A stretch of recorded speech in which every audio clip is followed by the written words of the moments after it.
Thanks. Watch out for the code that you may redeem in your MLBB app for hero skins and tournament chests. And don't forget, guys, again, picking 2 winners from the English stream here for 1,000 diamonds. Let us know with the hashtags #Echo or #APBRAN alongside your game ID and server. Comment that. Comment it down. And let's get ready for this matchup. Again, a best of 3 here between the world standards. It's Echo and APBRAN. Lapu Lapu is, honestly, I'm a little surprised about the Lapu Lapu showing up. Were you guys not like a little bit rattled? Like, yeah. What's the reasoning behind All this? right. I have a simple way of tackling things wherein every time that the Faramis is meta, Lapu Lapu will always be meta. Yeah. Just because of that interaction, like where you're the one to kind of counter the Faramis ultimate. It's pretty simple for me. So just dive in on the Faramis ultimate with your bravest fighter. Exactly, just free setup, because one swing of your, or maybe 2 swings of your ult, you already have taken out the Netherrealm extra shields, and they will be stunned, and that's free setup for your stun. And not only that, but you actually get to complement, and this could work also really well with the Final Slash, right? Either for the after effect of that, when the Netherrealm is already kind of expended a little bit, or even to set it Good up, point. Yeah, that's to let that be available. really great point, because what you get from it, like, is extra vengeance. At the same time, you can swap between your initiations, right? You can start with the Arlet, you can start with the Lapu Lapu, or vice versa. Right. We're also seeing a little bit of a, what do you call this, reminder why the Lapu Lapu is going lower in the pick percentage, because the CC is just tearing through it at this moment. So, again, it all depends on whether or not you're going to be aggressive or you're going to try to maybe just sustain up until the mid game, I guess, right? Now, as we get ready for this first big objective of the game, that Turtle being that, we'll have to see how APBRAN wants to approach this with the lineup they have. In terms of already having, you know, this Faramis pick, this Valentina pick, a matchup that we used to see so much of, we know that it draws fights out, like it draws team fights out here. And I'm wondering if it'll be a little bit different now that, you know, for example, we have that Roger playing a part of this lineup here. Do we have some burst potential? Uh-oh, JP? Yeah, if you're talking about burst right now, JP is absorbing the brunt of it, as APBRAN are getting ready to position themselves, try to take this turtle. Obviously, both marksmen are not present here. Flaptease is quite low, though. I think he still has the Vengeance. Yes, he does. So that means it might just get reset here, and that's exactly what they're doing. Okay, so they're just kind of feeling things out here. Both teams, though, now have a lot of those level 4s available to them. You can see how it's still very calculated from both teams on how they want to approach even this first turtle. That's what's expected from them in the 4-on-4. There you go. Sanford diving in. Bravest fighter. He is looking at forward view. And Carl Teasy will get the retribution while all that's happening. Right now, everyone is just compressed into one area. And both teams are going to be using that Netherrealm. And now the fight's happening. The sustained damage is actually better here on the side of APBRAN now. They will come out on top with a kill. Okay, so they trade there. JP the one to go down. APBRAN still looking possibly for more here. They're going to back off, but it's a 1-for-1 trade for the turtle in favor of Echo. Wow, what a long story that we just saw. It's a matter of a minute. It all started with a very weird rotation from Echo that allowed Kaltizi to have level 5 over Kaltizi, but didn't matter anyways, because what they did was to sacrifice some of the XP on Sanji so that they will have to wait for Sanji's ultimate to be up. And they also took so much time resetting the Lord that Kaltizi caught up when it comes to the XP. Eventually, Sanji nailed a wonderful Netherrealm on his own, and JP with initiation. It's like a very long movie that we've seen in just a matter of seconds. Yeah, and that's what I was mentioning earlier, right? Like, that's what the Faramis Valentina matchup is known for. Yeah. It's those long exchanges, and they really draw things out. So when you take that into consideration in the hands of teams like this, like Echo and APBRAN, you're going to see a lot of this kind of micro play come into these fights, and that's where you really want to be able to pay attention, because it's all about the timing on how they expend that, especially with Sanji having the Netherrealm himself over from Few. So, again, as things kind of get situated here, there's not going to be anything drastic happening so far, because that's just how these two world caliber teams are going to play it out until eventually, if you look at it statistically, APBRAN has been known before that first Lord to really go and try to force a play, make a play, and that's the swing for them. Now, Echo, on the other hand, they like to just kind of go for it sometimes, even early on. And that could possibly what they do here. They're going to poke down a little bit for Kyle Teasy, but still, Turtle now up. Take a look at the positioning here for both teams as well. Going to start it up. Gold lane still waiting patiently, but look at the pressure from Flap up top. It's really good right now. Obviously, we're seeing basically a free turtle here for Echo, but yeah, Bren's getting a lot on the map as well. So it's basically they're trying to nullify each other on the macro scale of things. Yep. This is where we start to go for trades, and this is probably why people are looking at the meta in the Philippines.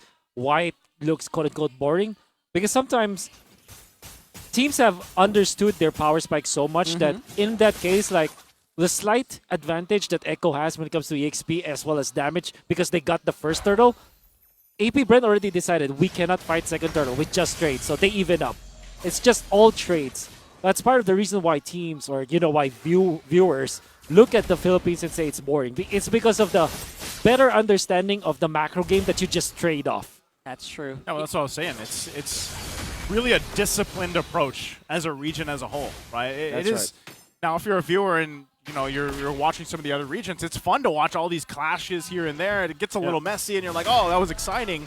But also, there's a whole nother level to it where it's exciting looking at how they approach teams like this, approach these objectives, because we don't. Let's be honest, we all know that objectives win the game. Right? That's what it is. Yeah. And the same can be said when you look at the disciplined approach towards the objectives. Yeah. These teams also take the disciplined approach to team fights. Yep. So even the team fights, for the most part, are not messy. Exactly. And some people just construe that with messy as entertaining. Exactly. Well, it depends how you look at it. Depends how you look at it. That's why I really like our international restreamers. Big shout outs to Trex. Trex is entertained by this kind of gameplay. Yeah. Oh yeah. And another restreamer named Mirko. Who's Mirko? Who's Mirko? He likes something that starts with Viva and ends with Max. So shout outs to Mirko. He's also restreaming right now. He's bored about this stuff because he's a messy player, He is. He is. I've seen him jungle. Yeah. Shout out to Mirko. What's up, Mirko? Shout out to all the restreamers here as part of the English broadcast. Now, once again, Turtle's going to be up here. Third one of the game. AP Bren going for a fight. Oh man, JP's dancing in and out of these ones, and he has to use that flicker to basically survive. Right now, though, Sanford, he's not done. Trying to get that fight started, and bullets are flying everywhere. Both teams flying under the Nether Realm right now, and healthier HP bars belong to AP Bren. Carl TZ, he doesn't really have that much sustain left anymore. Ultimate's already used up here, and Flap TZ, he's yo-yoing himself into the fight. Benny Cutie still got some firepower with that Lycan Pounce, and it looks like it is going to be, feels like even Stevens for some reason.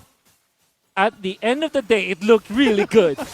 It looked good, though. It looked good, right? And Sanji was very disciplined. I gotta say, big props to Benny Cutie. Very clean gameplay from the Roger, taking advantage of the Lycan Pounce, and also the way that he switches between range and melee mode, as he's able to just kite through the members of AP Bren. It looked really bad for Echo, but he kind of salvaged it. Nevertheless, I think it was Kyle Teasy as well as Owen that really made this look good for AP Bren. The way that they are kiting, look at that in and out. You're looking at AP Bren. In and out of the fight. Eventually, Kyle Teasy goes down. And this could have been very bad for AP Bren, but they dodged it in the end. Good clash from both teams. Yeah, that could have been so much worse. It looked really bloody. And at the same time, people were juggling HP bars between each other. You know how that's just... One of your stickers will say this. That was a masterclass of how the team fight. Yeah, it was. And real quick, as we get ready for the next objective here, items, how's it looking, Wolf? Okay, so one thing that really shocked me was the choice from Benny Cutie. And this is Impure Rage, Roger. We saw earlier it was the Marksman emblem. Yep. Right now, he went in for Impure Rage. And his first item actually wasn't the typical ones. He went for the Wind Talker first, focusing on farm and objectives. Yeah, basically, faster attack speed and faster move speed get towards those gold sources a lot quicker. Okay, with that, next resource here, as they play around it. The next objective is going to be this Lord up. AP BRAN not able to find the pickoff they were looking for. They did get the Daytona's a welcome up, but it's just going to be back up by the time that Echo decides to actually go ahead and contest this. But you still see the focus on the map, especially from Flap here on the bottom side now with the CC pushing there as he goes and grabs that. So they get another turret to work around with. And right now, AP BRAN has to decide how they want to approach this. They still don't have a clear go signal on taking this Lord. So they'll just kind of wait and feel things out. Either of these teams, if they can get the mid turrets down, the tier 1s, that would help them a little bit more. But right now, it's a stalemate. Yeah, obviously, the CC really does command that you look at the map, or else you will lose a big chunk of these turrets. Right now, though, we're seeing a Flicker already used up. Sanji already used up a lot of what he has in the barrel. It's still going to be happening here. Fight erupting, and few already going to be taken out. Flicker's used by Sanford. Nice dodge here. Tries sidestep, and Vengeance on the CC means that it will be a disengage for AP BRAN. It looked really bad for Echo, but they came out on top. Great response there in that pole even. Still going. Oh, they're still going. They're happy to throw out this final slash here, knowing that Few actually does not have the Flicker available, or the Purify available, rather. And now it's going to be Flap. TZ suffering here. The sustained damage here from Echo is just, it's really hard to stomach. And of course, they're not done. Sanji with a re-engage as well. The final slash is already back up, and they are taking bodies right now. Kyle TZ looking for someone to hit with the Appraiser's Wrath, but no one's home.